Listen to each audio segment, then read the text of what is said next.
사랑의 샘 평화의 소리 KCR 뉴질랜드 뉴스입니다. 오늘 오후 1시에 있었던 코로나19 현황입니다.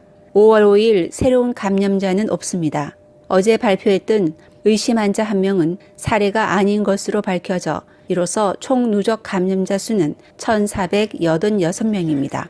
세계보건기구에는 의심 환자가 포함되지 않은 1,137명이 보고됐습니다. 어제 하루 3,232건의 검사가 이루어짐으로써 뉴질랜드의 총 누적 검사 수는 15만 5,928건입니다. 어제 하루 26명의 환자가 회복됐으며 누적 회복 환자 수는 1,302명으로 전체 감염자의 88%가 회복됐습니다. 4명의 환자가 병원에 입원해 있으며 입원 환자 중 집중 치료를 받는 사람은 없습니다. 이틀째 새로운 감염자가 없는 것에 대해 블룸필드 보건차관은 모든 계획을 고수해야 한다며 지금 현재의 상황에서 최악의 일은 너무 일찍 축하하므로 지금까지의 노력을 원점으로 되돌리는 것을 경계해야 한다고 말했습니다. 또한 오늘이 세계 조산사의 날로 조산사에게 경의를 표하며 약 6,000명의 아기가 록다운 기간 동안 태어났으며 필수 서비스에 속하는 약 3,200명의 조산사들이 지역사회에서 중요한 작업을 수행하고 있다고도 덧붙였습니다.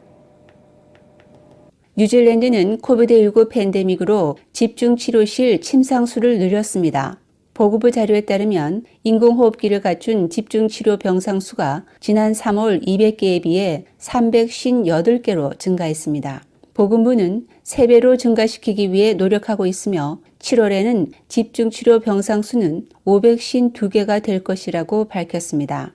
인공호흡기의 수는 100개에서 334개로 늘었습니다. 뉴질랜드는 선진국 중에서 인구 대비 집중치료 침상수가 상대적으로 적습니다.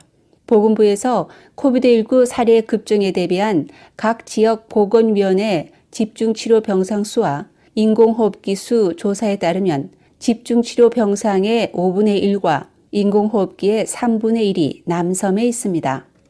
오클랜드 지역 보건위원회가 가장 많은 86개의 집중치료 병상과 71개의 인공호흡기를 가지고 있고 와이카토 지역은 두 번째로 많은 34개 병상을, 캔터베리 지역은 두 번째로 많은 52개 인공호흡기를 보유하고 있습니다. 고등법원 판사는 코비드19 록다운 규정에도 불구하고 판사 재량으로 죽어가는 아버지를 아들이 면회할 수 있도록 결정했습니다. 올리버 크리스틴 안슨 씨는 4월 23일 영국에서 뉴질랜드행 비행기로 귀국했으나 14일간의 자가격리로 아버지를 만날 수 없었지만 자가격리가 끝나고 방문할 예정이었습니다. 그러나 뇌종양인 아버지의 상태는 자가격리 기간 중 급격히 악화되었고 여생이 며칠 남아있지 않다는 의사의 진단이 있었습니다.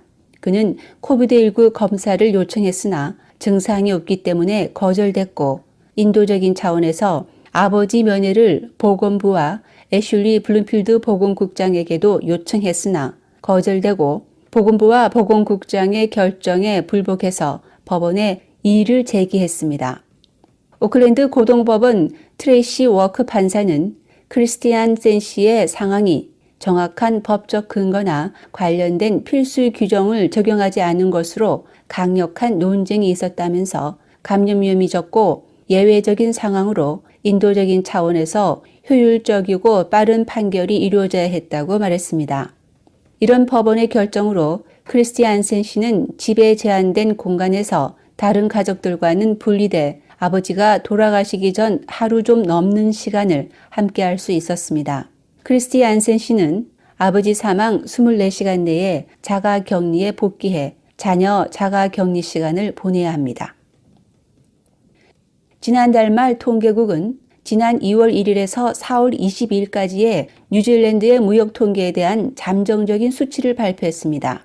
이 기간에 코로나19 사태가 한창 진행됐는데 통계에 따르면 수입과 수출 모두 전년 같은 기간에 비해 큰 폭으로 감소한 것으로 나타났습니다.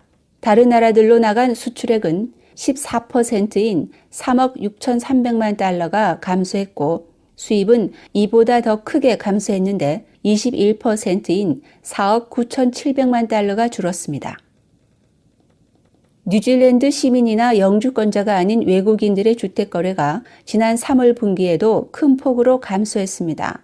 5월 1일 발표된 통계국 자료에 따르면 지난 3월 분기에 외국인들은 153건의 주택을 매입한 데 비해 판매는 그 2배가 넘는 324건에 달했던 것으로 나타났습니다. 이처럼 매입보다 판매가 늘어나기 시작한 것은 2019년 3월 분기부터로 현재까지 이와 같은 추세가 계속 이어지고 있음을 보여줍니다. 특히 이번 분기처럼 매도가 매입을 2배 이상 넘어가는 경우는 작년 12월 분기에 이어진 것으로 그 반대의 현상을 보여줬던 2년 전에 비해서는 극적인 반전 상황입니다. 이처럼 2년 전에 비해서 분위기가 완전히 바뀐 것은 지난 2018년 후반에 도입된 해외 투자 개정법에 따라 외국인들의 주택 매입이 제한되기 시작했기 때문입니다. 통계국 관계자는 이에 따라 외국인들이 국내 주택 매매 시장에서 차지하던 점유율로 2에서 3% 정도에서 현재는 0.5% 정도로 크게 낮아졌다고 말했습니다.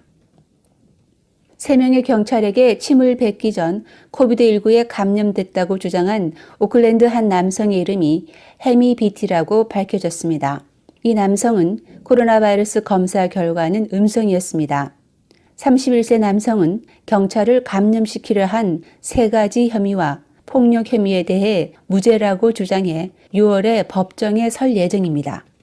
지난달 실버데일 비티의 집에 경찰이 출동했고 체포하려고 경찰차에 태울 때 자신이 코로나 바이러스 확진자라고 주장하면서 경찰을 때리고 발로 차고 3명의 경찰에게 여러 차례 침을 뱉었습니다.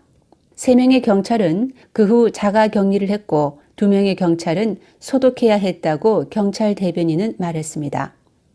오늘의 환율 정보입니다.